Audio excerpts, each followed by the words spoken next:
এমন একটা পাপ আছে যেটা আপনি প্রতিদিন করছেন অথচ বুঝতেই পারছেন না। হত্যা নয়, চুরি নয়, এর চেয়েও ভয়ঙ্কর। সনাতনী অমৃতার এই কথায় আজ সেই গোপন সত্যটাই উন্মোচিত হবে।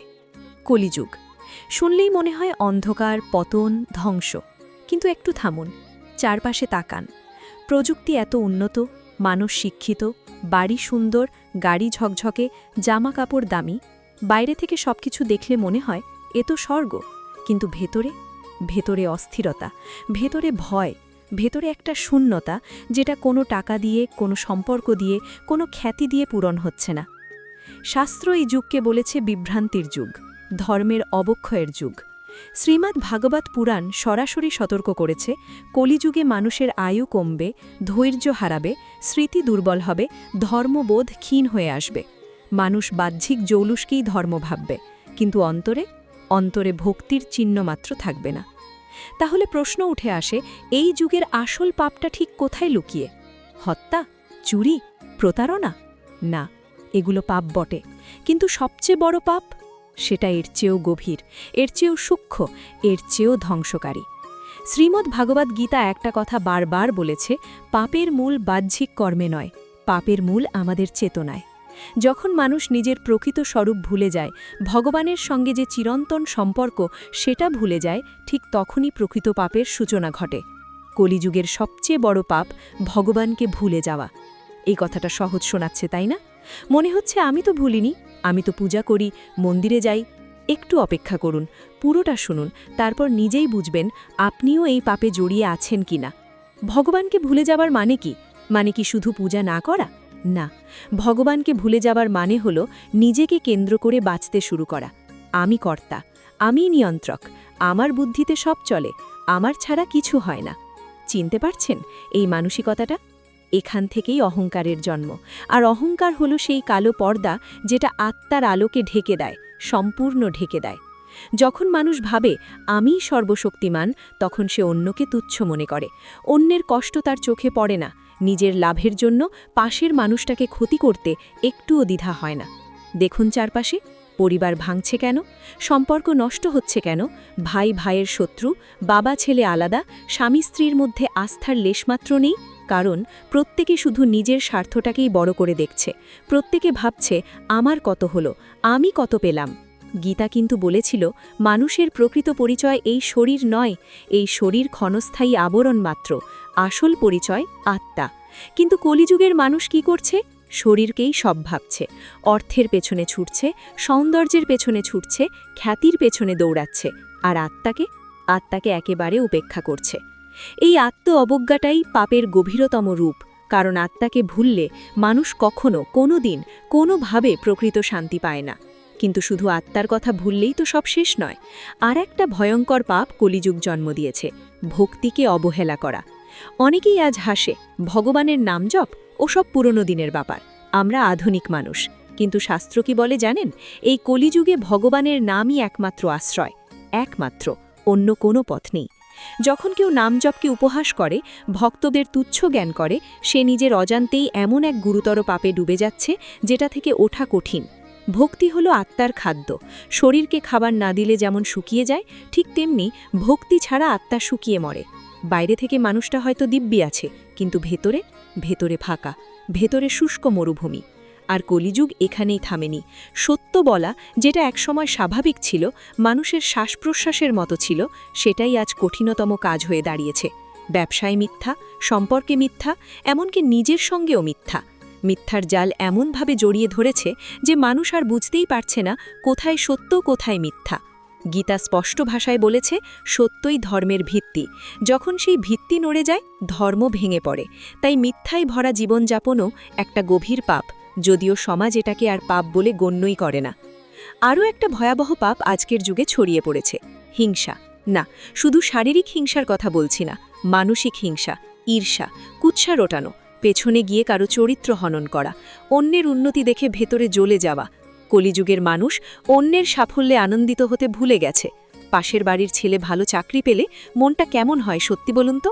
আনন্দ হয় নাকি ভেতরে একটা খোঁচা লাগে? এই খোঁচাটাই ঈর্ষা। এই ঈর্ষা আত্মাকে কলুষিত করে, বিষাক্ত করে। কিন্তু এসব পাপের মূল কোথায়? মূল একটাই, ঈশ্বর বিস্মৃতি। হৃদয়ে যখন ভগবানের স্মরণ জাগ্রত থাকে তখন কাম সংযত হয়, ক্রোধ শান্ত হয়ে যায়, লোভ নিজে থেকেই কমে আসে। কিন্তু যেই সেই স্মরণ চলে যায়, অমনি এই 3টে দানব মাথা তুলে দাঁড়ায়।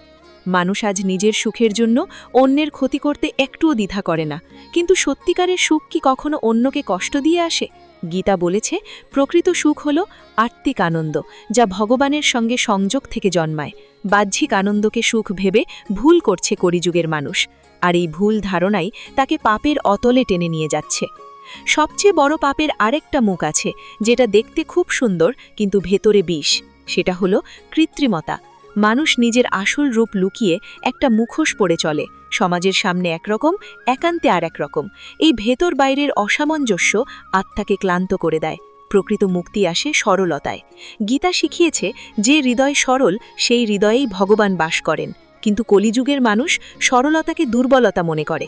এত সোজা হলে চলবে, এই কথা নিশ্চয়ই শুনেছেন। অথচ সরলতাই সত্যিকারের শক্তি। চালাকি কখনো দীর্ঘস্থায়ী নয়। আর একটা বিষয় যেটা নিয়ে কেউ কথা বলে না, কিন্তু এটা কলিযুগের সবচেয়ে নীরব ঘাতক, সেটা হলো তুলনা। সকাল থেকে রাত মানুষ শুধু তুলনা করে যাচ্ছে। পাশের বাড়ির লোকটা গাড়ি কিনল, অফিসের সে ছেলেটা প্রমোশন পেল, বন্ধুর ছেলে বিদেশে গেল, আর নিজেকে ব্যর্থ মনে হচ্ছে। এই তুলনা থেকে জন্ম নিচ্ছে হিংসা, অসন্তোষ, গভীর অশান্তি। কিন্তু গীতা কি শেখায়? প্রত্যেকের পথ আলাদা, প্রত্যেকের কর্মফল আলাদা। তুলনা করার কোনো অর্থই নেই। নিজের কর্তব্য পালন করাই ধর্ম।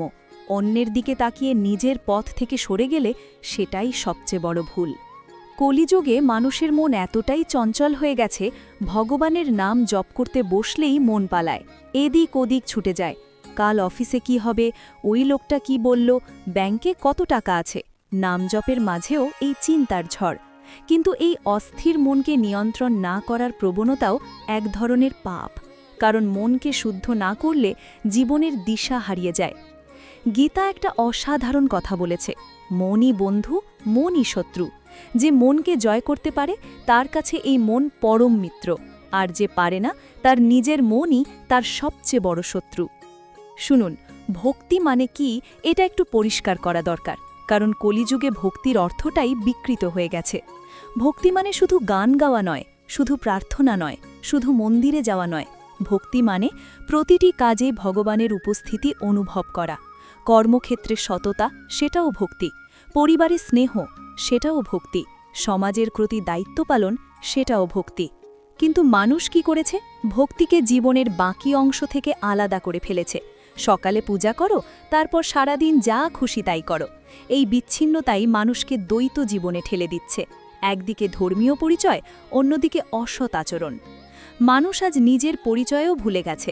জাতি, ধর্ম, অর্থ, পেশা এইসব দিয়ে নিজেকে চিনছে।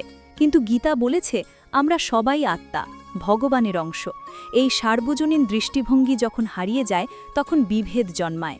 বিভেদ থেকে হিংসা, হিংসা থেকে সংঘর্ষ, সংঘর্ষ থেকে ধ্বংস। কলিযুগের আর একটা ভয়ঙ্কর বৈশিষ্ট্য হল ধৈর্যের অভাব। শ্রীমদ্ ভাগবত পুরাণে এটা স্পষ্টভাবে বলা হয়েছে, মানুষ অপেক্ষা করতে চায় না, তৎক্ষণাৎ ফল চায়, এখনই চাই, এই মুহূর্তে চাই। এই অস্থিরতা মানুষকে শর্টকাটের পথে ঠেলে দেয়, আর শর্টকাটের পথ, সেই পথ প্রায় সবসময়ই অন্যায়ের দিকে নিয়ে যায়। নাম জপের ক্ষেত্রেও একই কথা। মানুষ 2 দিন জপ করে বলে, কিছু তো হচ্ছে না। কিন্তু ভগবানের নাম কি ইনস্ট্যান্ট কফি? প্রথমে মন অস্থির হবেই, মনে হবে কিছু হচ্ছে না, কিন্তু ধীরে ধীরে, যেমন ঘোলা নদীর জল কিছুক্ষণ স্থির থাকলে পরিষ্কার হয়, তেমনি মনও নাম জপের মাধ্যমে পরিষ্কার হয়। ধৈর্য ধরতে হবে, এই ধৈর্যই সাধনা। স্বীকৃতির লোভও কম ভয়ঙ্কর নয়। আজকের মানুষ ভালো কাজও করে, কিন্তু কেন? প্রশংসা পাওয়ার জন্য। কেউ যদি তার কাজের মূল্যায়ন না করে, হতাশ হয়ে পড়ে, অভিমান করে, এত করলাম কেউ দেখলই না।